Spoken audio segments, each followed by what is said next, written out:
This is the video for Friday, September the 5th. Let's just do a quick look at Finviz where you could see the advancers doubled the decliners, which pushed our McClellan oscillator up further into the overbought line with an oscillator now of 109. It had been 76. So it's up, 25, it's up 33% from the day before. There's a very good chance that we hit the overbought line early next week. Let's look at the volatility index, which continues to drop, and it's sitting right on top of that complacency zone. And somebody asked me in the comments the other day, what do you mean by complacency zone?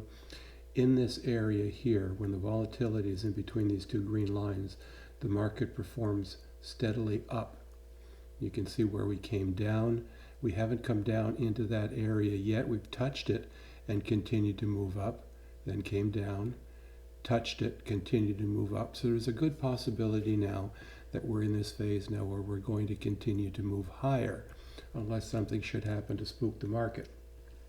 I did make a new trade on Friday, and it was just a day trade.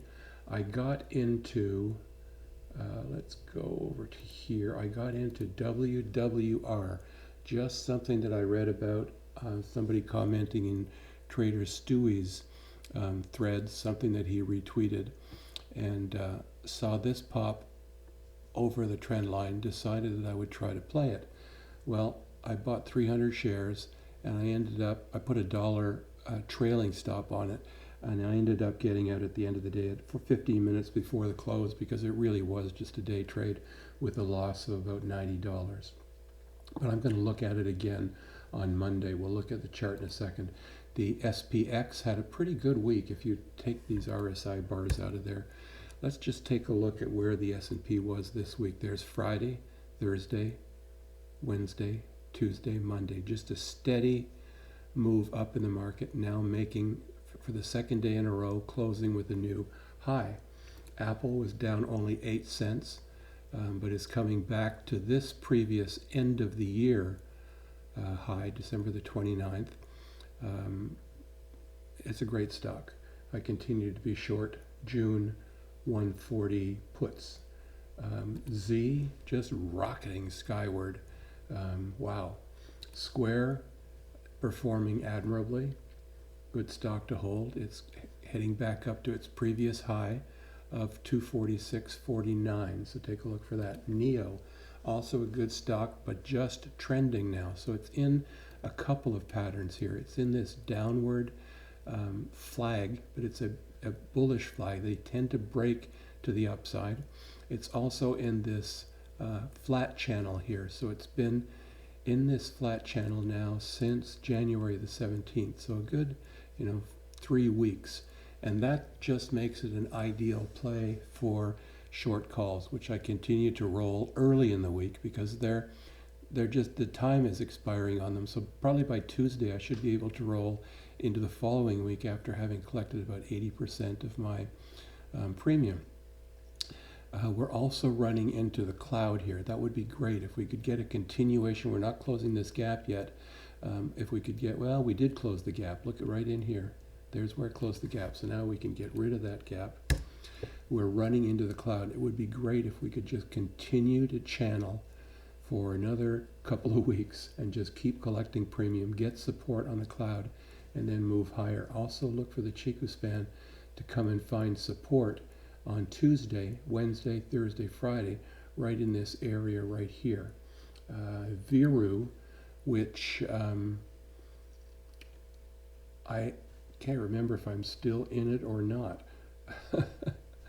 I'm going to have to take a look at my trade sheets and see. Yes, no, I got out of the 200 shares. I made a bit of a profit. Remember that? I did say that when it made this big 45% gain, I said that I got out of it. And it did have a nice pullback. Now we should look for another push higher because you can see on the day, it did close higher than where it opened. So here's a 15-minute chart. You can see, oh, no, that's not true. It didn't. Let's go back and look at that one day here. Let's get rid of the volume bars, the RSI bars rather. No, you can see where it started here. went down as far as 1073, and then closed a little bit higher towards the close. So those RSI bars, don't tell us the activity on the day. They just tell us the relative strength of the stock versus the rest of the market. PRGS is still inside the cloud. The Chiku span got rejected by this line right here, which is the 20 SMA. Rejection right there for 2 days in a row. So keep a look on that one. Plug, still a good stock. It's broken out here. So if it goes over 70.57, which would be the high on Thursday, I'd add more stock. RKT, still not doing anything. AT&T, channeling along. It's just a great 6.5%, almost 7% dividend stock, if I'm not mistaken. Just to finish off the day now, let's go to this WWR, and let's look at why I'm potentially bullish on that stock. It's broken above the 50%, tested by the 38, and pulled back. It took a long time getting through the cloud, churned through this massive resistance cloud, and now it's up above, and it's in the clear. So it's looking like a good stock to buy. You did have this wedge here that it was trading in for quite some time. Is that really a wedge? Nah, maybe not really. But certainly any break tomorrow above that close of $9 should be an opportunity to step in. Again, try the stock on a day trade, put in a $1 trailing stop and buy 300, 500, 1,000 shares, whatever you like. But if you've got that dollar stop in there and it's got momentum upwards, take a look at the 5-minute, and then look at the RSI bars. And when you see two of these green RSI bars in a row, go ahead and step into the stock. What else do we want to look at? VERU, we took a look at already.